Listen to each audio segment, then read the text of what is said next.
So we're pointing here to love.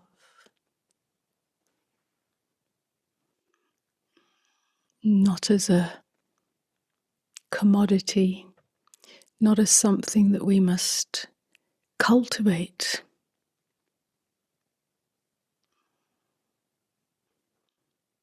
but something that is revealed when the habit of resisting life, resisting what is, softens. When nothing is resisted, love remains.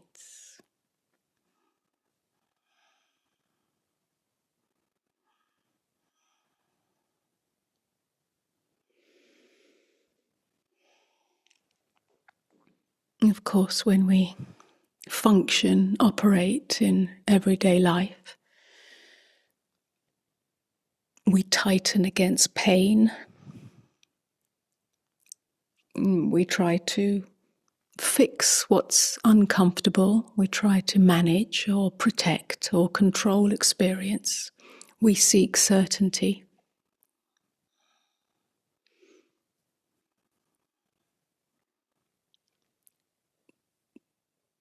So this is very normal on a certain level. It's very human. But resistance carries the message that this moment shouldn't be as it is. And yet the moment is exactly as it is.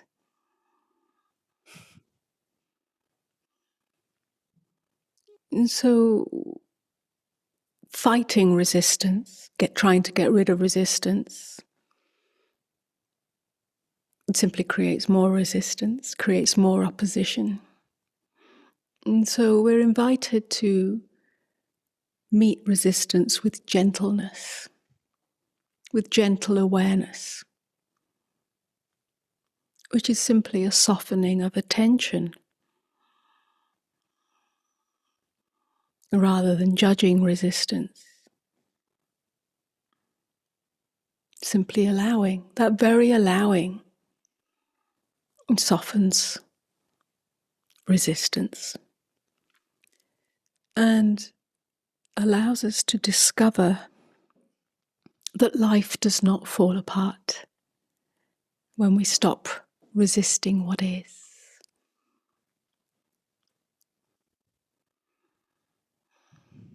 The fear is that if we don't try to manage this moment, control this moment, and so on, that we'll become vulnerable, we'll become weak, we'll become open to harm, and that somehow life will fall apart without our involvement. But softening awareness, softening attention towards resistance allows us to discover that life does not fall apart. It ends the separation between me and life, me and experience.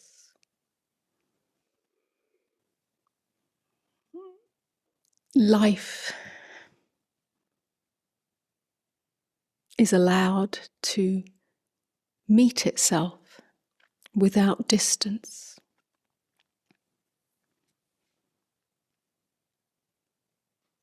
This ending of the distance between me and life, me and experience, is love. Again, not a love that the mind conceptualizes or has learnt, usually equated with an emotion, a feeling. We equate love with feeling a certain way, feeling good, feeling happy, liking something, having strong attraction to something, whether it's a person or a thing or an experience. But this love that's being spoken to, which is the true essence of love, is not an emotion. It's not even a feeling. It's the absence of something. It's not the addition of something.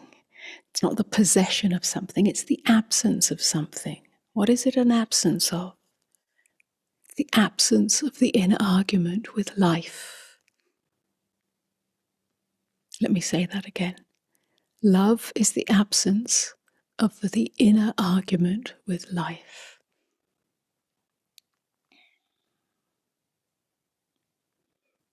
When the heart no longer defends itself against what is, there's a tenderness. That tenderness is not a weakness, it's an aliveness, an alive presence. The undefended heart has a quiet, alive presence to it. It doesn't require comfort. It doesn't require pleasant experiences. It is simply allowing experience to be exactly as it is, without commentary, without demand. This brings us really close to experience. Awareness meets sensation directly. Awareness meets emotion directly. Awareness meets feeling directly.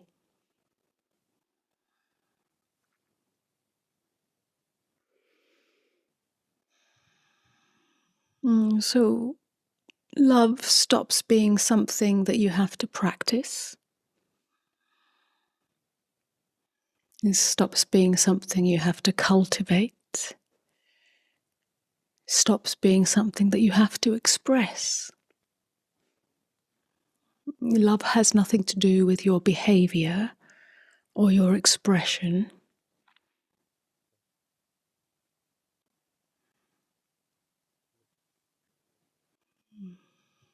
or your worthiness. Although something does change, something does shift, it simply becomes the natural way that life moves in you, through you. Listening becomes more simple. Reactivity becomes less.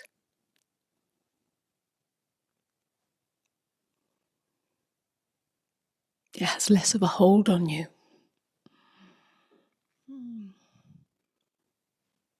So, again, it's not something you do. Love is not something that you do. It's something that you are. It's what remains when the habit of resisting ends.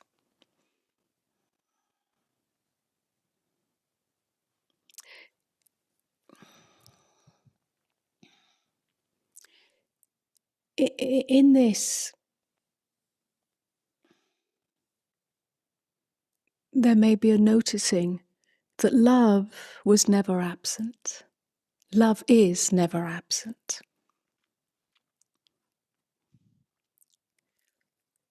Love is not something drawn from a source outside of you. It's not dependent on anything.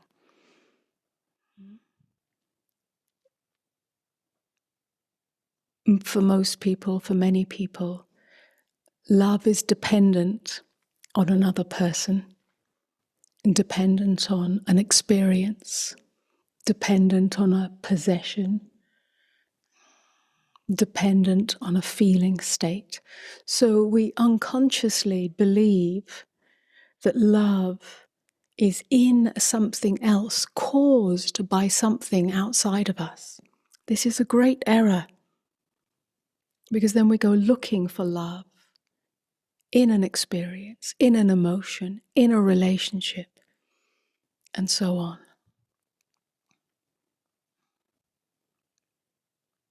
But love is in you. Love is in each of us. Love is inherent in life, because it's what remains when resistance ends.